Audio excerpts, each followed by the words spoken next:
Muito bem, nós retornamos, estamos no nosso curso sobre as Sagradas Escrituras e vamos então começar, né? Aquilo que é o básico para a nossa interpretação das Sagradas Escrituras. Bom, a primeira coisa que a gente precisa entender, né? E eu acho que isso a gente tem que dizer desde o início, porque senão as pessoas podem ficar equivocadas, não é? É aquilo que está no número 29 da Verbum Domini. Ele diz assim, a hermenêutica da Sagrada Escritura na Igreja, ou seja, como é que é hermenêutica, essa palavra difícil? É interpretação, né, da Sagrada Escritura na Igreja. Ele diz assim, a Igreja é o lugar originário da hermenêutica da Bíblia.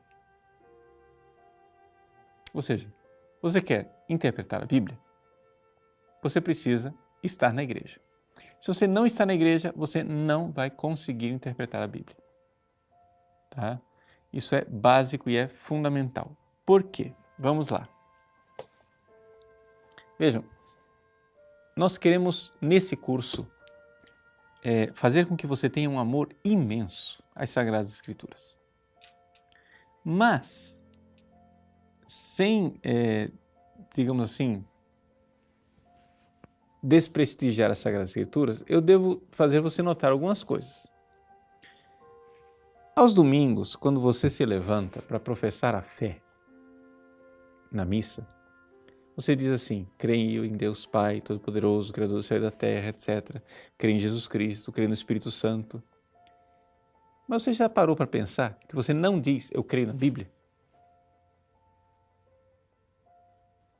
Não está lá no credo. A gente não diz, eu creio na Bíblia. Quando você é batizado, na Igreja Católica, o padre pergunta, crês em Deus Pai Todo-Poderoso, Criador do céu e da terra? Creio. Crês em Jesus Cristo, único Filho do nosso Senhor? Creio. Crês no Espírito Santo da Santa Igreja Católica? Creio. O padre não pergunta se você crê na Bíblia. Isso pode parecer escandaloso para algumas pessoas, mas é que, na realidade, nós cremos na igreja. Não é na Bíblia que a gente crê. A gente crê na igreja. E porque nós cremos na igreja, nós cremos nas Sagradas Escrituras. O Papa Bento XVI recorda aquela frase escandalosa, não é?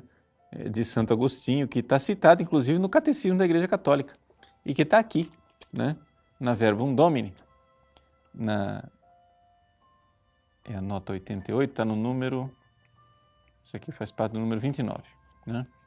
Ele diz assim, já no finalzinho do 29, diz assim, aliás, é precisamente a fé da Igreja que reconhece na Bíblia a palavra de Deus, como admiravelmente diz Santo Agostinho. Aí vem a palavra de Santo Agostinho. Olha a citação escandalosa para alguns. Abre aspas.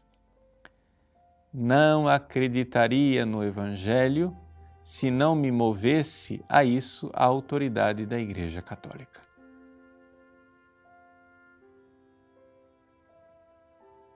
Entenda bem. Eu não creria na Bíblia se não fosse a autoridade da Igreja Católica. E por que isso é importante? Porque isso é importante para que você seja introduzido na fé divina e não na fé humana. Deixa eu explicar para você. Vamos lá. Vamos dar passos, né, para você se dar conta. Vamos lá. Todos os cristãos, absolutamente todos, e os protestantes aqui estão de acordo conosco. Todos os cristãos creem em Jesus Cristo como o Filho de Deus que fez homem, a palavra encarnada, ok? Ótimo. Jesus Cristo morreu, ressuscitou e subiu aos céus. Jesus não escreveu nenhuma linha da Bíblia. Muito pelo contrário, se nós formos ver o que a exegese histórico-crítica, aquilo que os estudos da Bíblia nos dizem, nós iremos notar que a primeira linha do Novo Testamento que foi escrita 20 anos depois da ascensão de Jesus. Para quem não sabe, né, o texto mais antigo do Novo Testamento é a primeira carta de São Paulo aos Tessalonicenses. Então nós estamos aqui no início da década de 50. Jesus subiu aos céus no início da década de 30. Nós estamos 20 anos depois. 20 anos depois é que é escrita a primeira linha do Novo Testamento. Eu pergunto, aqueles cristãos que estavam lá, depois que Jesus subiu aos céus, que receberam o Espírito Santo em Pentecostes, aqueles cristãos não eram cristãos? Durante 20 anos, aquelas pessoas não eram cristãos? Ora, qualquer cristão, protestante, católico ou ortodoxo, irá admitir, não somente eles eram cristãos, eles eram os melhores cristãos. Eles eram os mais extraordinários cristãos. Os cristãos sobre o qual fundamento está fundamentada a nossa fé apostólica. Ou seja, aquelas pessoas viveram durante 20 anos sem que tivesse sido escrita uma única linha do Novo Testamento. Mas não somente isso. Segundo os estudos, os próprios evangelhos, Mateus, Marcos, Lucas e João, só começaram a ser escritos no final da década de 60, início da década de 70, e finalmente o evangelho de São João, o Apocalipse, etc. e tal, só foram escritos no final do primeiro século da era cristã. Portanto, nós estamos dizendo o seguinte, que os apóstolos, aqueles que são o fundamento da nossa fé, nunca leram o Novo Testamento. Se a gente for muito assim otimista, podemos dizer que São João velhinho conseguiu, por um milagre, juntar os 27 livros do Novo Testamento e lê-los todos, porque ele era o único que poderia fazer isso. Mas ele não fez isso. Mas é só se você fosse muito assim, cheio de imaginação. Então São João, por um milagre, mandou os anjos nos 4 cantos da terra, juntou aqueles 27 livros e ele conseguiu ler os livros do Novo Testamento. Mas, meus irmãos, não havia Bíblia. E, no entanto, havia igreja. E as pessoas que se convertiam porque criam na igreja e na pregação da igreja. Você vai dizer, mas existiam as escrituras do Antigo Testamento. Sim, mas as escrituras do Antigo Testamento reinterpretadas a partir de uma chave de leitura totalmente nova chamada Jesus Cristo. Portanto, liam a Bíblia de uma forma completamente diferente daquela que leem os judeus. De tal forma que nós podemos dizer que é outra Bíblia, né? Basicamente. Então, o que acontece? Havia uma realidade que é Jesus Cristo encarnado na sua igreja e as pessoas entravam na igreja. Não somente os primeiros cristãos, os cristãos da fundação não tiveram Bíblia, como durante basicamente 300 anos não se sabiam quais eram os livros do Novo Testamento. Agora, veja lá, não é contraditório, não é estranho. Você vai e pega a historiografia protestante. Basicamente, todos os protestantes dizem o seguinte, que a igreja verdadeira, a igreja boa, a igreja maravilhosa, a igreja impoluta, a igreja que não se perverteu, é a igreja até Constantino. Quando Constantino reconheceu o cristianismo, ali a igreja se perverteu, porque ela se vendeu para o Império Romano e se paganizou, ali surgiu a Igreja Católica, que foi uma paganização do cristianismo no século IV.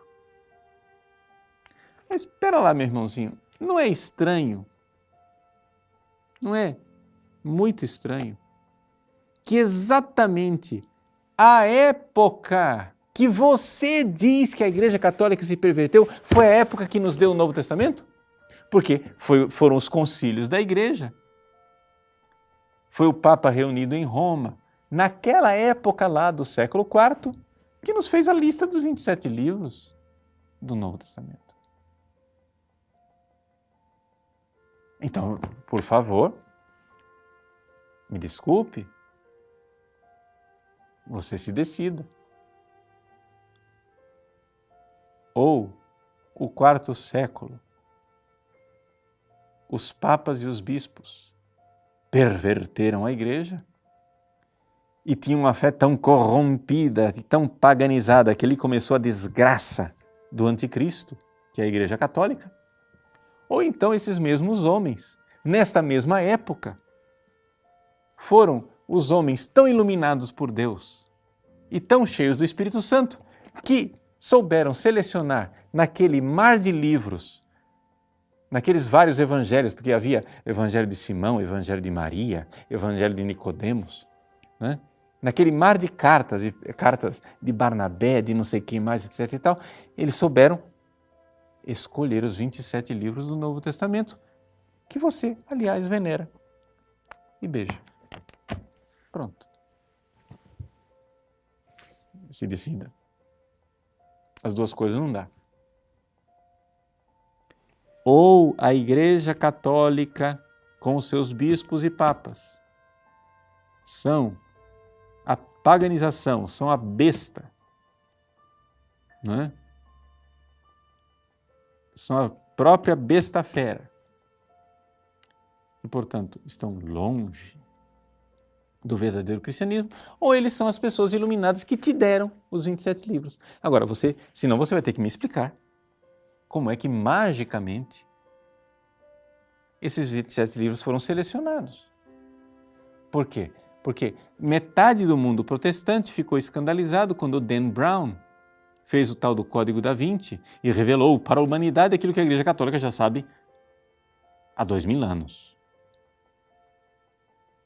Qual é o grande escândalo do Código da Vinci? A Igreja Católica escolheu 4 evangelhos, Mateus, Marcos, Lucas e João, e depois mandou queimar os outros. Mandou queimar o evangelho de Maria Madalena, mandou queimar o evangelho de Judas, mandou queimar o evangelho carpocraciano de São Marcos, mandou queimar... Isso eu sei. Isso nós católicos sabemos desde o início.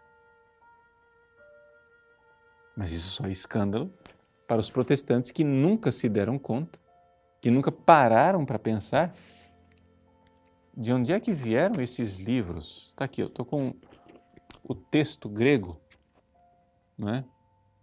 Do Novo Testamento. Está aqui. Novum Testamentum Graece, do Nestlé Aland. Quem foi que escolheu estes manuscritos que estão aqui para dizer que estes manuscritos, esses 27 livros, são a palavra de Deus? Ora, foram os bispos. E como é que nasceu essa compilação? Nasceu na missa. Sim, a Bíblia nasceu na missa. Inclusive, a própria palavra Novo Testamento, quando é que ela aparece na Bíblia? Ela aparece lá no Evangelho de São Lucas, dizendo que, na hora da instituição da Eucaristia, dizendo que aquele é o cálice do Novo Testamento. Depois, na instituição da Eucaristia, lá na primeira carta de São Paulo aos Coríntios, se renova essa palavra Novo Testamento. E quando São Paulo, na segunda carta aos Coríntios, diz que ele é ministro do Novo Testamento, que não está na letra, mas no Espírito Santo e no poder, na ação, no fazer, nós temos uma coisa muito interessante, que o Novo Testamento, para os escritores do Novo Testamento, não é um livro. O Novo Testamento é uma liturgia.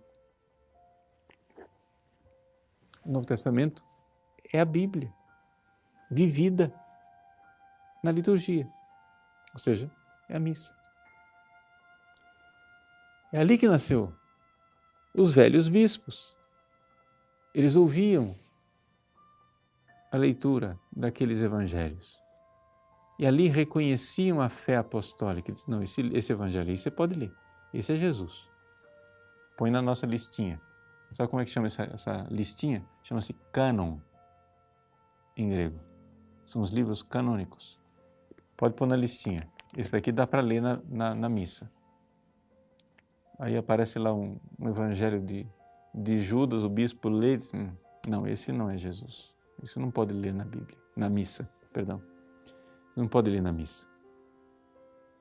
Essa carta aqui, não, essa é São Paulo mesmo, isso aí pode ler. Essa aqui não, essa aqui não é. Então os bispos foram selecionando os livros que podiam ser lidos na missa. E desta lista de livros que podiam ser lidos na missa, nasceu o Novo Testamento. Ou seja, o Novo Testamento, na verdade,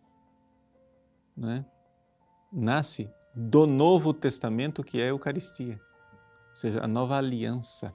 Ou seja, na realidade, a nova aliança, gente, é o seguinte: uma comunhão nossa com Deus no estado de graça, onde eu, batizado, em estado de graça, sem pecado mortal, posso comungar da Eucaristia e eu estou numa aliança de sangue com o esposo e estou tão unido a ele, numa aliança onde eu, na verdade, não entro como um parceiro de igual para igual, mas sou introduzido por ele que me refaz.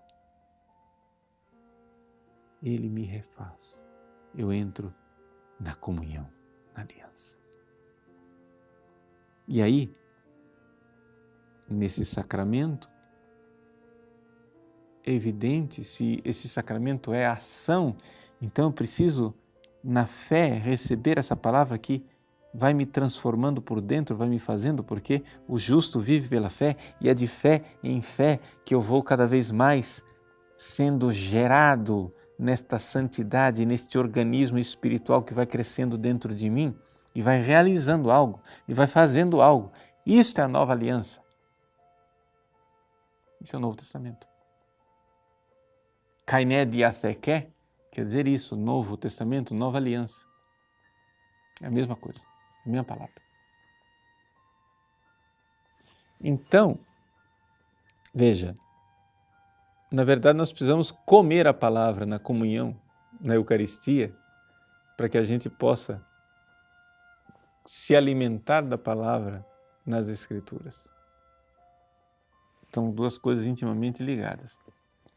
Agora vejam só, nosso Senhor Jesus Cristo disse: quem crer e for batizado será salvo, quem não crer será condenado.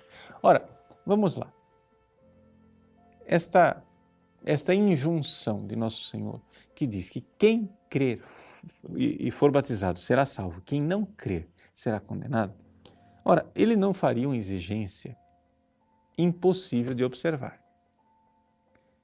Como é que você vai crer para ser salvo? Pergunte para o protestante, ele vai dizer: eu tenho a Bíblia. Ó. Não, mas durante 1500 anos nós não tivemos a Bíblia.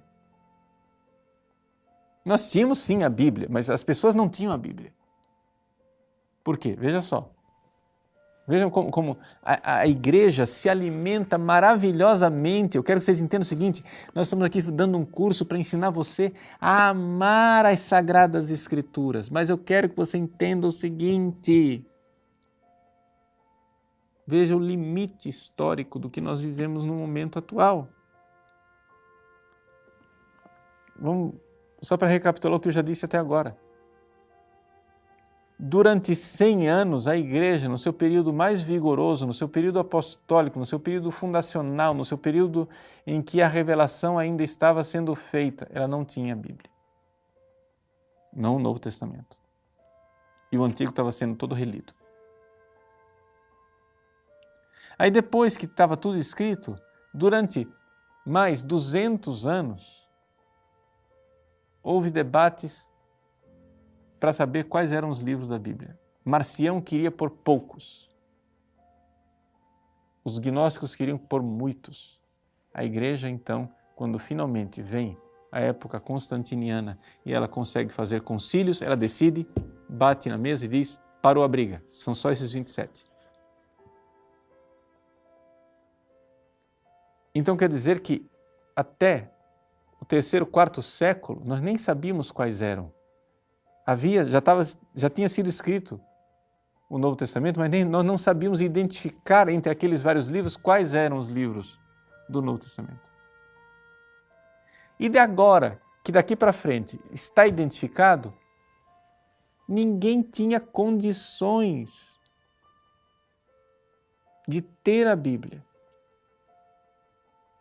Veja, se você trabalha... Veja, para ter a Bíblia você precisava de pergaminhos, de papiros, você precisava copiar, era um negócio muito trabalhoso, muito caro, muito complicado. Veja, se você consegue que um sujeito trabalhando todos os dias, copiando a Bíblia, depois de 20 anos, você paga $10 para ele por um dia de trabalho. Depois de 20 anos ele terminou de escrever a Bíblia, porque o processo era lento. Não é como hoje, basta digitar no computador. Você tinha que desenhar as letras, esperar secar, era um negócio complicado. Depois de 20 anos ele terminou de copiar a Bíblia. Você pagou $10 por dia, considerando que pode acontecer feriado, sei lá, o que é que você vai ter? Vai ter $70 mil por uma Bíblia. Como é que Jesus podia exigir isso das pessoas? Que para você ser salvo você tinha que ter a Bíblia. Ele não podia exigir isso. Quem crê será salvo, quem não crê será condenado. Ah, tá muito bem, então para eu crer eu preciso ter a Bíblia. Não, mas para você ter a Bíblia você precisa pagar $70 mil.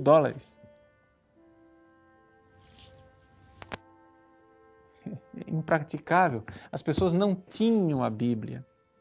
As pessoas tinham a igreja, a pregação da igreja. É fácil o movimento protestante criar o princípio da sola scriptura, assim do nada, que nunca se ouviu falar, em 16 séculos de cristianismo. Uma época em que a imprensa já tinha sido inventada. Se não fosse Gutenberg, não haveria protestantismo. Por quê? Porque se não houvesse imprensa, ninguém viria com essa conversa de que todo mundo precisa ter a Bíblia. Veja, eu não estou desprezando a Bíblia, estou iniciando um curso para você aprender a amar as Sagradas Escrituras, mas o que acontece é o seguinte, eu quero que você entenda, nós católicos não dizemos eu creio na Bíblia, nós católicos dizemos eu creio na igreja, e a igreja, é entrando na igreja que eu vou aprender a ler as Sagradas Escrituras. E não é lendo de qualquer jeito. Nós tivemos, semana passada, um acontecimento aqui no nosso país chamado impeachment da presidente Dilma Rousseff. Muito bem.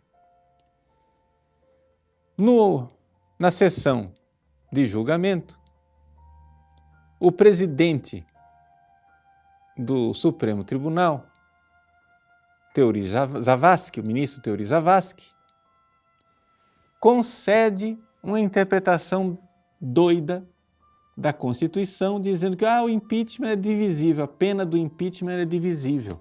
Ela perde o cargo, mas ela não adquire inelegibilidade. Foi uma interpretação dele. Mas veja só, nós temos uma Constituição no Brasil. Você imagine que agora, 200 milhões de brasileiros, cada um, lê a Constituição brasileira do jeito da cabeça dele. Nós não seríamos um país unido. Não é verdade? Então, qualquer país decente cria o quê? Um Supremo Tribunal para interpretar a Constituição De tal forma que aqueles ministros que estão lá, em Brasília, eles votam entre si, porque também cada um tem uma interpretação diferente, e o que eles disserem que é a interpretação correta, não é? O país inteiro se agrega ao redor dessa interpretação. O pessoal está querendo recorrer porque estão achando que aquela interpretação do Theory não é a interpretação, né, da Constituição. Mas quem é que vai dizer qual é a interpretação da Constituição? Não é? Tem aqueles ministros que estão lá para isso, para manter a unidade nacional. Agora, nós na Igreja Católica temos um princípio, nós temos o Supremo, é o magistério da Igreja, com a diferença. Os ministros lá do Supremo, eles podem ser militantes, podem ser doidos, podem ser comprados, podem ser malucos, etc. O magistério da Igreja Católica, né, tem o quê? A garantia da assistência do Espírito Santo, de tal forma que eu sei que se eu estiver atento à interpretação deste Supremo Tribunal, que é o magistério de 2000 anos, eu sei qual é a fé da Igreja. Então, é por isso que os protestantes, né, têm, sei lá, quantas mil denominações diferentes, não sei quantas centenas de tradições protestantes, mas não é possível que todas elas sejam verdadeiras, não é? Então, estão me dando o recado aqui que eu errei o nome do ministro do Supremo, o Lewandowski, Ricardo Lewandowski, não é o Theory Zavascki. Desculpa lá a minha ignorância. Então veja, se nós temos, não é, uma interpretação da Bíblia, essa interpretação nos mantém unidos numa igreja só. Porque é a interpretação de 2000 anos de um organismo vivo chamado Igreja Católica, do qual eu faço parte. Não é isso? Mas vejam os protestantes, eles não têm o magistério, eles não entram nesse organismo, eles acham que cada um pode ter um livre exame das Escrituras e por isso cada um inventa uma tradição diferente. Quer dizer, você tem lá um episcopal que diz, ele lê a Bíblia, ele é um homem devoto, ele é sincero, ele lê a Bíblia, ele reza, ele crê em Jesus, ele ama Jesus. Ele lê a Bíblia e diz, não, tem que ter bispo, para ter os sacramentos, eu preciso ter bispo. Mas aí vem o presbiteriano e diz, não, mas o presbiteriano ele também é sincero, ele também ama Jesus, ele também lê a Bíblia, ele também pede o Espírito Santo, e ele diz, não, não tem bispo, nós temos que ter presbíteros. Aí, você vai e chama lá um batista, o batista olha para o episcopal, o batista olha para o presbiteriano, o batista olha para o luterano. Vocês batizam crianças, vocês estão loucos, vocês vão todos para o inferno. E se supõe que o batista também é um homem devoto, cheio de oração, temente a Deus e que ama Jesus. Mas aí depois, acabou de calar a boca, o batista acabou de fechar a boca, vem o metodista e diz, não, mas não adianta nada essa história de batismo. Porque se você não tiver a moção, se você não sentir, se você não tiver, né, uma unção, se você não sentir a fé, você não está na graça. Você não vai ser salvo. O metodista acabou de pronunciar a última palavra, chega o assembleiano e diz, mas se você não reza em línguas, você não recebeu o batismo do Espírito Santo. E assim por diante. Mas como é possível que todos eles estejam certos? Todos eles têm a mesma Bíblia, todos eles têm o livre exame e cada um diz um disparate diferente. Não é possível que todos estejam certos.